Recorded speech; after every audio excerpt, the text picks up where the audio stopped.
Assalamualaikum warahmatullahi wabarakatuh.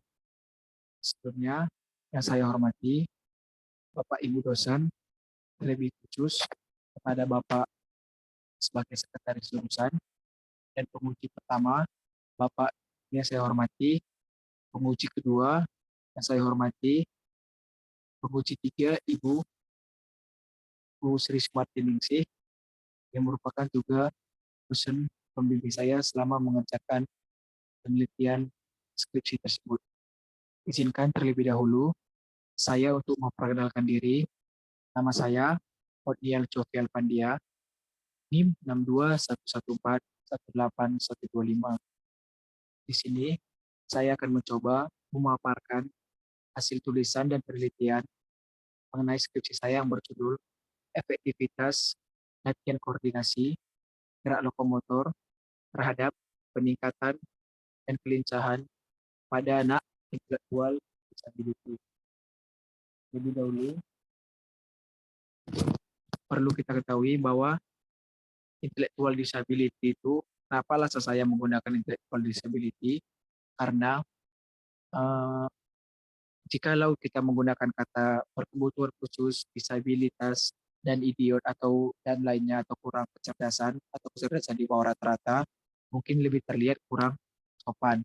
Jadi setelah melakukan berbagai perbincangan dan diskusi serta arahan dari dosen pembimbing saya, maka di sini saya menggunakan kata intellectual disability pada judul saya. Oke, kita lanjut. Terlebih dahulu, apa sih itu mengenai intellectual disability?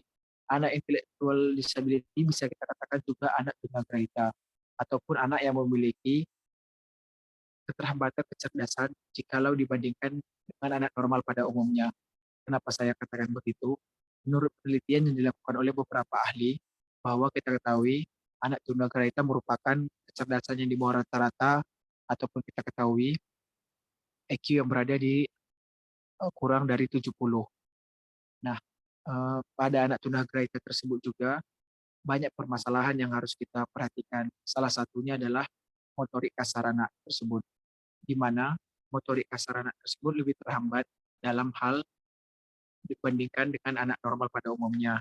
Dapat kita lihat pada saat anak berkebutuhan khusus pada saat berjalan, mungkin dia tidak seperti anak normal pada umumnya, di mana kita lihat anak tunagrahita atau anak berkebutuhan khusus ataupun intellectual impairment, mereka kurang seimbang, kurang lincah, kurang kuat, dan kurang sebagainya. Mereka memiliki hambatan dalam melakukan aktivitas mereka sehingga tidak leluasa dalam melakukan aktivitas. Perlu kita ketahui juga yang selanjutnya itu, gerakan motorik kasar merupakan kemampuan yang gunakan koordinasi bagian tubuh pada anak. Nah, motorik kasar itu juga tersebut menggunakan otot-otot koordinasi pada anak. Bagaimana itu dengan pikiran, mata dengan tangan, tangan dengan kaki, dan sebagainya. Seperti contohnya, seperti kita dalam melaksanakan aktivitas berlari, di mana koordinasi antara tangan, kaki, dan mata juga kita perlukan agar dapat efektif dalam melakukan kegiatan tersebut.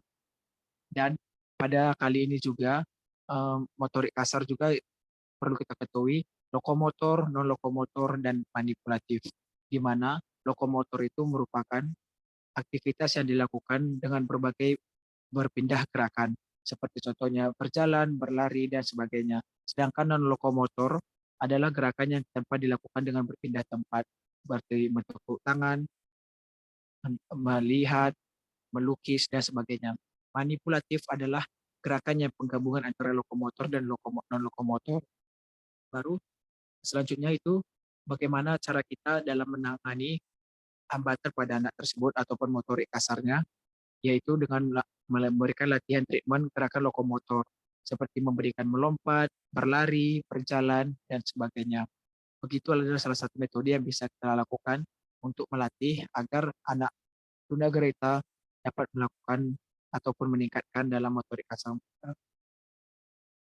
Di sini ada pun identifikasi masalah yang dipilih oleh peneliti. Pertama, anak tunagrahita tersebut mengalami hambatan pada motorik kasar.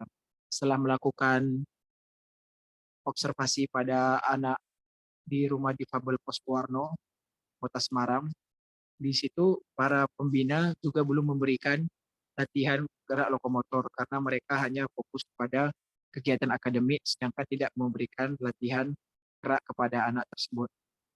Lalu dalam observasi juga peneliti menemukan anak di dalam rumah difabel tersebut kurang tertarik dalam melakukan kegiatan aktivitas fisik dikarenakan mereka itu alasannya dalam tidak suka melakukan aktivitas fisik karena ya motorik kasarnya yang kurang, seperti mereka kesusahan dalam berjalan, mereka berjalan tidak seimbang, mereka melompat juga tidak seimbang, dan mereka juga kurang lincah dalam melakukan aktivitas gerak ataupun olahraga lainnya. Karena kita ketahui motorik kasar tersebut sangat berpengaruh dalam kita melakukan aktivitas kita sehari-hari. Lalu batasan masalah yang dilakukan penelitian yaitu efektivitas latihan koordinasi gerak lokomotor terhadap kelincahan dan keseimbangan pada anak intellectual development. Nah, di sini juga peneliti menemukan rumusan masalah. Yang pertama itu, apakah ada peningkatan motorik kasar pada anak tersebut setelah diberikan latihan gerak lokomotor pada anak tunagrahita, khususnya pada Posporno, Kota Semarang. Lalu yang selanjutnya, rumusan masalahnya, apakah ada peningkatan pada kelincahan serta keseimbangan pada anak tunagrahita yang diberikan latihan koordinasi gerak lokomotor. Lalu selanjutnya tujuan penelitiannya adalah untuk mengetahui efektivitas latihan gerak lokomotor terhadap meningkatkan kemampuan kepada anak tunagrahita. Lalu juga untuk meningkatkan keseimbangan dan kelincahan pada anak tunagrahita.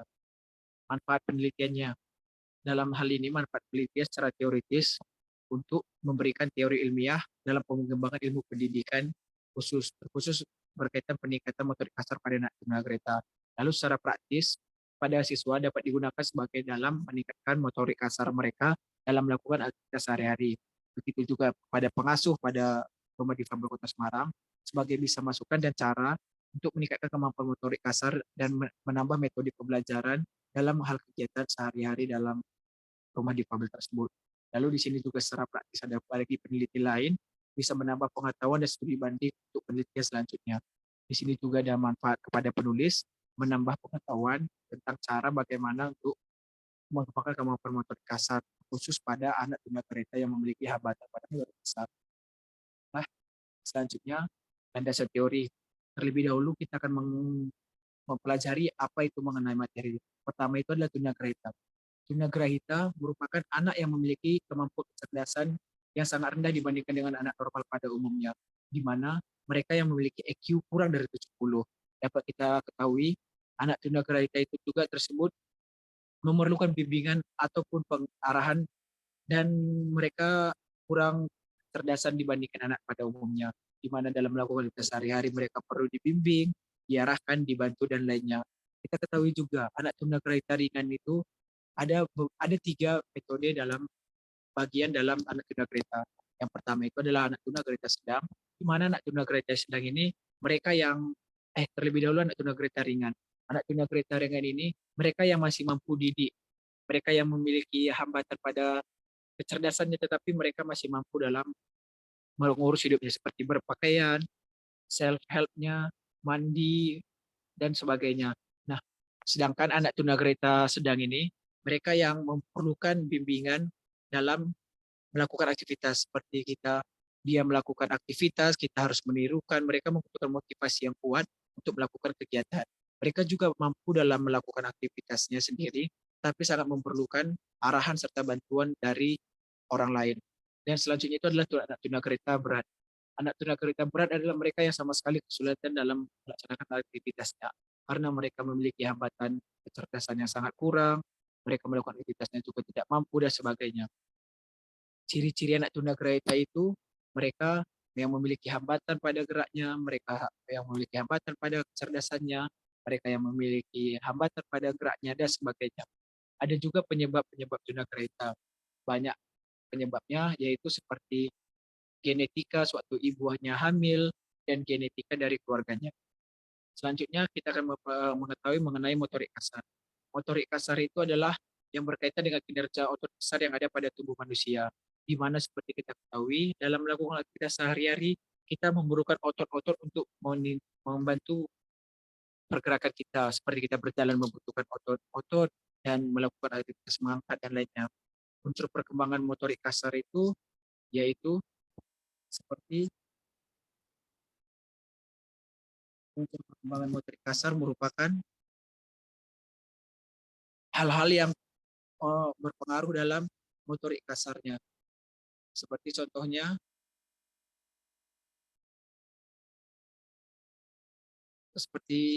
contohnya itu adalah kemampuan perkembangan motor kasar itu seperti yang saya jelaskan tadi berhubungan dengan kinerja otot-otot manusia dalam melaksanakan kegiatannya. Ada jurnal yang menyatakan bahwa motorik kasar itu dalam 3 kategori.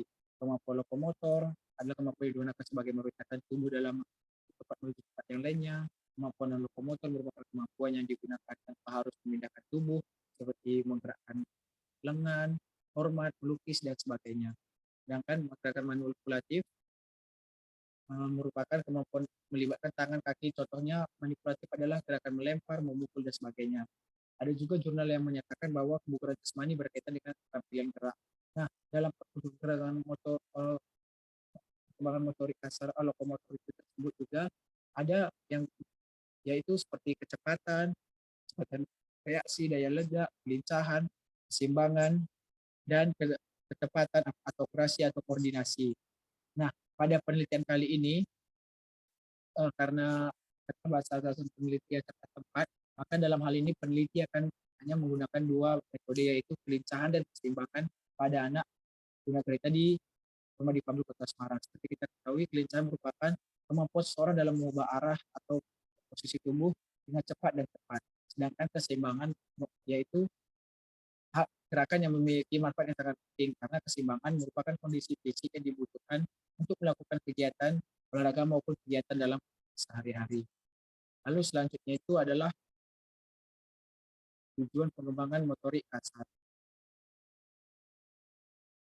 Tujuan pengembangan motorik kasar yaitu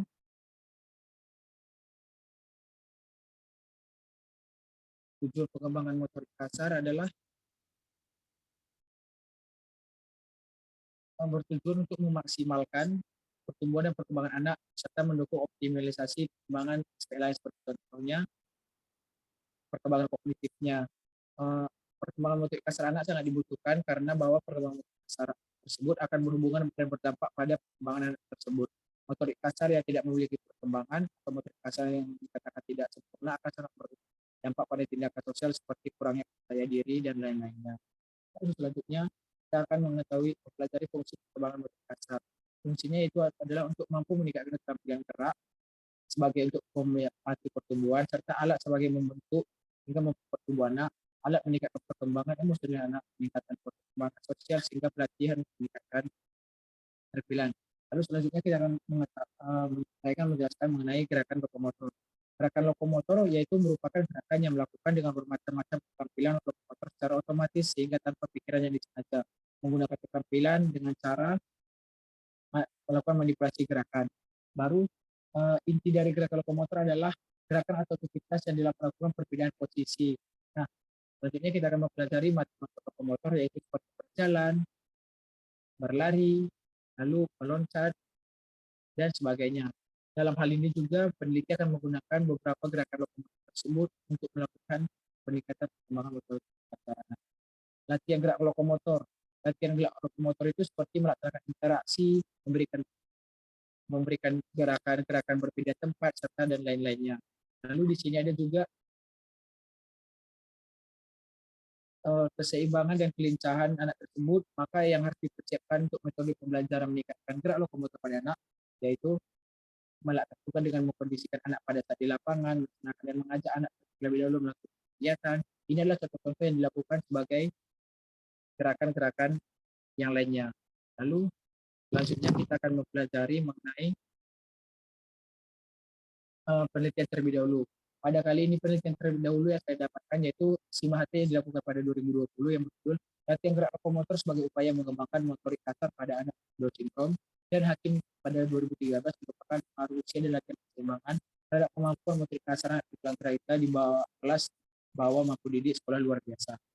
Selanjutnya itu ada hipotesis penelitian HO ada merupakan hipotesis yang ditolak, maka tidak ada pengaruh latihan koordinasi gerak lokomotor terhadap keseimbangan, dan HI diterima, maka terdapat pengaruh latihan koordinasi gerak lokomotor terhadap keseimbangan. Maksudnya di sini penulis juga melakukan kerangka berpikir anak tunagrahita yang memiliki IQ dari 60 dan 70 memiliki kemandirian yang kurang dan juga membuat perlu diberikannya koordinasi gerak lokomotor. Di sini penelitian mengenai koordinasi gerak lokomotor.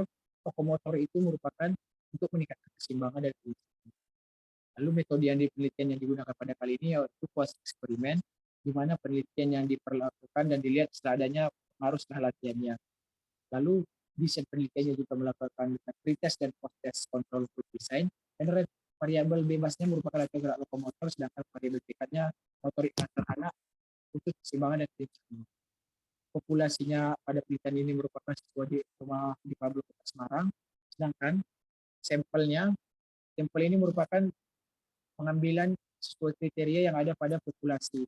Dari sampel yang dilihat setelah melakukan observasi, anak yang memiliki hambatan pada motorik kasarnya di dalam rumah di pabrik tersebut berupa yang memiliki kurang keseimbangan dan kelincahan berjumlah 10 anak yang berkisar usianya 20 sampai 44 tahun. Lalu di sini ada merupakan instrumen penelitian dapat kita ketahui yang pada keterangan pertama itu adalah untuk melatih keseimbangan, di mana mereka akan dituntut untuk melakukan berjalan pada garis lurus. Karena jika mereka tidak seimbang, maka dia tidak seimbang dalam berjalan tersebut. Lalu yang keduanya ini merupakan keseimbangan juga untuk menguji keseimbangan mereka, di mana mereka mewajibkan melompat dari titik A ke titik B. Kenapa ini keseimbangan? Karena mereka harus mempertahankan posisi tubuhnya dalam melakukan perpindahan ataupun melompat secara dinamis. Yang ketiganya merupakan keseimbangan berlari pada garis lurus. Yang selanjutnya mereka akan berlari, tetapi dengan berlari jejak yang bertujuan untuk mengetahui keseimbangan mereka. Lalu setelahnya mereka melakukan lari bolak-balik seperti satelran, mereka juga harus mampu mengubah posisi tubuhnya sehingga mereka dikatakan lincah, lalu finish. Nah, dalam melakukan prosedur penelitian tersebut, tahap awal akan dilaksanakan.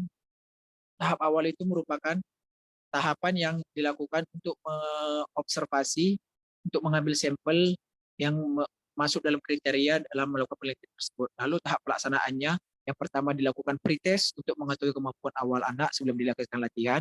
Lalu perlakuan kedua merupakan perlakuan treatment, di mana selama 8 kali mereka akan diberikan program latihan dengan metode gerak aktivitas 1. Semisalnya pada hari pertama mereka melaksanakan kegiatan pada nomor seperti contohnya nomor 1, hari kedua merupakan aktivitas nomor 2 melompat, hari ketiga mereka akan dilatih dengan berlari pada garis lurus, yang ke hari keempat dan kelincahan dan lari bolak-balik, lalu diulang lagi dengan intensitas yang lebih tinggi. Lalu pada perlakuan ketiga mereka akan dikombinasi, semisal pada hari ke-9 dilatih pada keseimbangan dan kelincahan. Jadi mereka latihan berjalan serta lari jejak. Lalu yang kedua kombinasi antara keseimbangan dan lari bolak-balik, melompat dan lari bolak-balik dan sebagainya. Lalu setelah dilakukan treatment selama 16 kali treatment, maka dilakukan post test untuk mengetahui ada tidaknya pengaruh latihan tersebut untuk meningkatkan kelincahan dan keseimbangannya. Uji persyaratan analisisnya di sini peneliti akan menggunakan Shapiro-Wilk. Kenapa Shapiro-Wilk digunakan? Karena sampel pada penelitian tersebut kurang dari 30. Sedangkan dalam melakukan uji hasilnya menggunakan uji Wilcoxon. Karena apa? Karena pada penelitian ini penguji akan melakukan uji non parametrik dikarenakan hasil normalitas yang diuji oleh peneliti berdistribusi tidak normal, sehingga peneliti akan menggunakan uji Wilcoxon, di mana pengambilan keputusan uji Wilcoxon, jika P kurang dari 0,05 maka hipotesis diterima, jika P lebih besar daripada 0,05 maka hipotesis ditolak. Nah, di sini merupakan deskripsi penilaian dalam anak. Ada seimbang 3, seimbang 2, dan seimbang 1. Dan ada lincah 3, lincah 2, lincah 1. Di sini total skor kemudian diubah menjadi S sama dengan R per N kali 100. Karena di sini merupakan skala 1 sampai 3, maka peneliti akan mengubah ke dalam 100, di mana S merupakan hasil latihan gerak lokomotor, R merupakan hasil kegiatan lokomotor, dan N-nya merupakan hasil maksimum. Nah, di sini juga peneliti akan mengkategorikan karakteristik data usia sampel, di mana 0 sampai 20 tahun jumlahnya 1 orang, 21 sampai 40 tahun 8 orang, dan 4 sampai 60 tahun 1 orang. Dan di sini juga kita ketahui laki-laki berjumlah 6 orang dan perempuan berjumlah 4 orang. Di sini juga kita ketahui karakteristik data antropometrik sampel antara pretest dan post-test. di mana yang diteliti merupakan tinggi badan, berat badan, lingkar lengan, panjang tungkai, tinggi duduk. Dan di sini ada distribusi frekuensi, keseimbangan, dan kelincahan, di mana suatu pretest yang cukup pada keseimbangan ada 5 orang dan kurang pada 5 orang. Dan pada saat post test yang baik ada 7 orang dan yang cukup ada 3 orang. Begitu juga dengan kelincahan pada pretest yang cukup ada 4 orang dan kurang ada 6 orang, sedangkan suatu post test sangat baik ada 6 orang dan cukup ada 4 orang. Ini merupakan uji persyaratan analisis di mana uji normalitas keseimbangan pada saat pretest 0,000 dan post test 0,000, kelincahan juga 0,000 dan post test 0,00. Maka itu hasilnya merupakan P lebih kecil daripada 0,05, maka hasil uji normalitas dikatakan tidak normal dan selanjutnya akan menggunakan uji non parametrik. Di sini uji homogenitas digunakan untuk menyatakan apakah hasil data tersebut bersifat homogen atau tidak. Dapat diketahui keseimbangannya hasilnya 0,137, maka kita ketahui P lebih besar daripada 0,05 dan kelincahannya 0,760 yang dapat kita ketahui P sama dengan 0 lebih daripada 0,05. Maka dari hasil uji homogenitas karena keduanya memiliki P lebih besar daripada 0,05, maka dapat dikatakan data tersebut bersifat homogen. Dan begitu juga pada uji Wilcoxon yang digunakan, di sini di mana rata-rata pretestnya atau minnya berjumlah 50 dan min pada post testnya 90,10 dan perbedaannya yaitu min 40,10 dan hasil P-nya merupakan 0,007 dan pada kelincahan rata-ratanya 46,60 pada pretest dan saat post test 86,80, maka perbedaannya memiliki min 40,2 dan P-nya sama dengan 0,007. Dari uji Wilcoxon kedua keseimbangan dan kelincahan tersebut bernilai 0,007, maka dapat dikatakan pengambilan keputusannya karena uji Wilcoxon jika P lebih kecil daripada 0,05 maka hipotesis diterima dan P lebih besar daripada 0,05 maka hipotesis ditolak. Di sini 0,007 lebih kecil daripada 0,005 maka dapat dikatakan hipotesis diterima ataupun ada pengaruh gerakan lokomotor terhadap peningkatan keseimbangan dan kelincahan pada sampel. Pembahasan dari hasil penelitian tersebut dapat kita ketahui bahwa hal yang lebih pasti merupakan dari subjek A dan ke-10 subjek mereka mendapatkan hasil post test lebih baik dibandingkan dengan hasil pretest. Tidak ada penurunan, melainkan adanya peningkatan. Maka dapat dikatakan ada pengaruh ataupun ada peningkatan keseimbangan dan kelincahan. Lalu pengaruh metode latihan koordinasi gerak lokomotor dapat kita ketahui itu bertujuan untuk meningkatkan motorik kasar khusus pada kelincahan dan keseimbangan yang dilakukan oleh peneliti. Perbandingan kemampuan sebelum dan sesudah diberikan perlakuan. Seperti kita ketahui, banyak anak sebelum diberikan perlakuan, banyak yang kurang lincah, banyak yang kurang seimbang, belum mampu dalam berjalan, belum mampu dalam berlompat. Sedangkan setelah diberikan perlakuan, ada peningkatan, mereka sudah seimbang, mereka sudah lincah, dan sebagainya. Baiklah, pada kesimpulan kali ini, bahwasanya metode latihan koordinasi lokomotor sebanyak 16 kali perlakuan berpengaruh untuk meningkatkan keseimbangan dan kelincahan, serta saran bagi pembina hendaknya menggunakan metode latihan gerak lokomotor dalam kegiatan sehari-hari untuk meningkatkan motorik kasar anak, dan dalam penelitian lain dapat menilai aspek lain seperti meningkatkan dengan ada kekuatan dan sebagainya, karena pada saat ini juga keterbatasan penelitian yang menggunakan keseimbangan dan kelincahan. Baiklah, itu hasil presentasi saya. Terima kasih atas waktunya dan mohon maaf apabila ada kata yang kurang berkenan. Terima kasih saya ucapkan. Assalamualaikum warahmatullahi wabarakatuh.